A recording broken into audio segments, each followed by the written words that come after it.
안녕하세요. 수아입니다. 이번 시간은 일심 수행을 하여 정력을 얻으면, 이 내용은 몇 년 전에 제가 원불교 공부를 하다가 아주 귀한 자료를 만나게 됩니다. 굉장히 감명 깊었습니다. 그래서 전해드립니다. 어느 노교도님이 평생토록 일심 수행을 열심히 하여 흔들리지 않는 마음, 즉 정력을 얻기에 이릅니다. 즉 선정력을 말하죠. 노교도님은 원불교의 정신적 지주인 종사님을 찾아가 여쭈게 됩니다.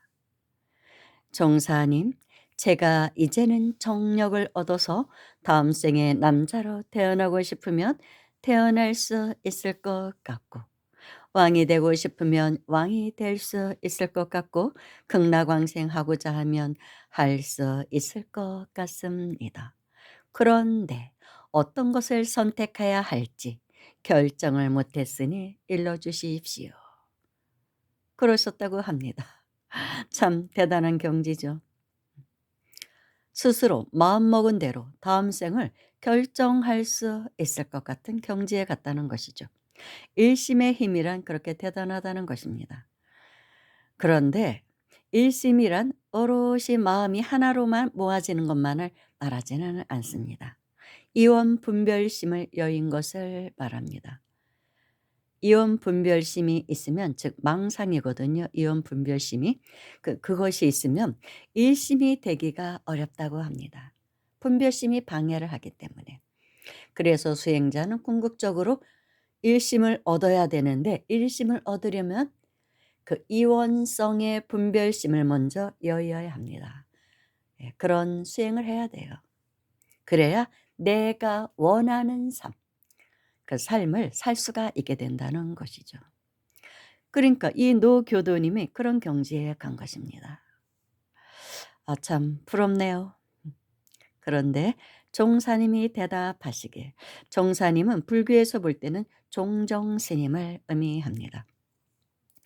교도님, 일심 수행을 하여 정력을 얻으면, 남자로 태어나고 싶다는 원을 세우면 그렇게 될 것이나, 문제는 이 생에서 여자로서 가졌던 마음, 즉 예쁜 것 좋아하고 귀걸이 달고 싶고 등등 여자로서의 기질을 버리지 않고 다음 생 남자 몸을 받으면, 비록 남자 몸을 얻었다 하나 하는 짓은 여자와 같을 것입니다. 그런 사람들 있죠. 좀 너무 여성적인 남자들 있잖아요.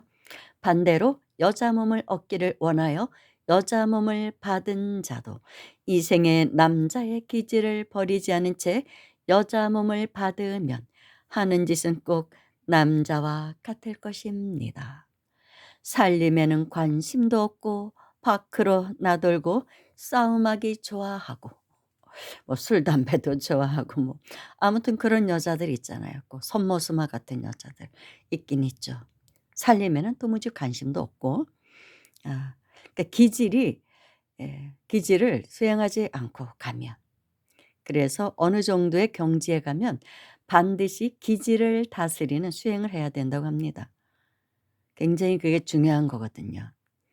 그리고 왕이 되고자 한다면 왕이 될 수는 있겠으나 거기에 맞는 복력이 없으면 왕이 되어도 변방의 왕이 되던가 비운의 왕이 될 것입니다. 생각해 보니까 정말 그런 왕들 많잖아요. 보위에 올랐으나 어린 나이에 정말 정적들에게 제거가 되고 귀양 가고 사약을 마시고 불쌍한 어린 왕들이 역사상 얼마나 많았습니까? 또는 중간에 또 쫓겨나기도 하고, 예, 좀 그런 왕들이 있잖아요. 뭐 대통령도 뭐 그런 대통령들이 있잖아요. 솔직히 그것이 복덕 자량이 많지를 않아서 그렇다는 것입니다. 복덕 자량이. 또 극락에 태어나고자 하면 극락에 날 것이나 하품하생의 변방에 태어날 것입니다. 그러니 수행에는 반드시 복덕 차량을 같이 쌓아야 할 것입니다. 그러면서 총사님께서는 발언의 중요성과 함께 그 발언을 이루기 위한 합당한 행위를 하라 하심이며 신구의로 복을 지으라고 하신 것입니다. 발언도 굉장히 중요하거든요. 근데 발언만 하고 원을 강하게 세우면 어느 생에선가 그 원을 이룰 수 있게 된다고 합니다. 마음의 힘이란 그만큼 강하거든요. 마음의 힘이 새겨지면. 근데 신구이로 복을 지은 게 없으면 그렇게 왕이 돼도 불행한 왕이 된다는 것이죠. 왕궁에 태어나도. 한둘입니까 그런 사람들이. 뭐 부잣집에 태어나도 본인은 뭐 단명하든지 뭐 그런 사람들이 있잖아요. 그러니 복덕 자량을 쌓지 않고 죽어라고 수행을 하여 정력을 얻는 것만으로는 내원이 이루어진다 해도 원만구족한 상태가 될 수 없다는 것입니다. 그래서 부처님께서는 대각을 성취하신 후에도 복 짓는 일을 마다하지 않으셨다고 하죠. 제자의 해진 옷을 끼워 주시기도 하고. 그런데 일심 수행이란 참선만을 말하지는 않습니다. 연불이든 독경이든 사경이든 주력이든 한 가지를 선택해서 마음을 오롯이 하나로 모아 흔들리지 않는 상태를 얻는 것을 말합니다. 노 교도님은 그 후 지혜까지 발현되어 이 선정력을 얻으면 지혜도 자연스레 생겨난다고 합니다.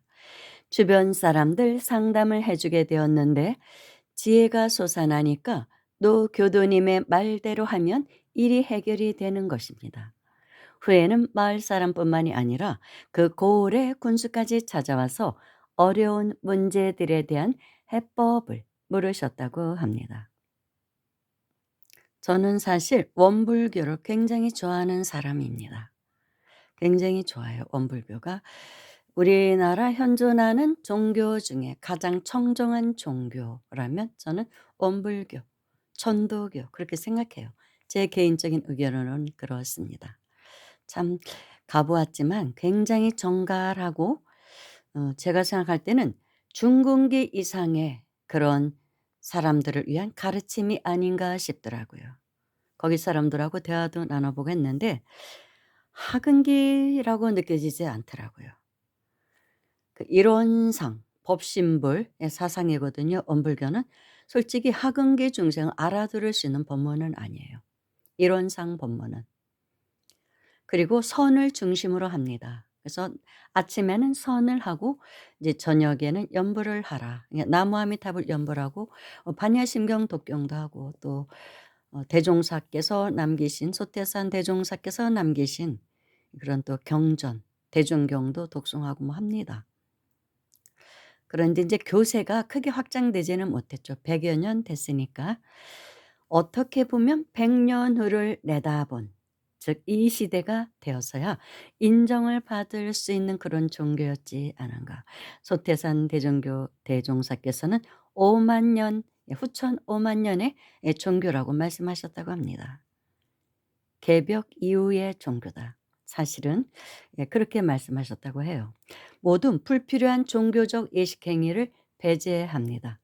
불단 위에는 오직 향, 촛분 어떤 제물도 올리지를 않더라고요. 오직 이론상 하나만 딱 걸어놓고 일심풀함이 저는 너무 좋더라고요.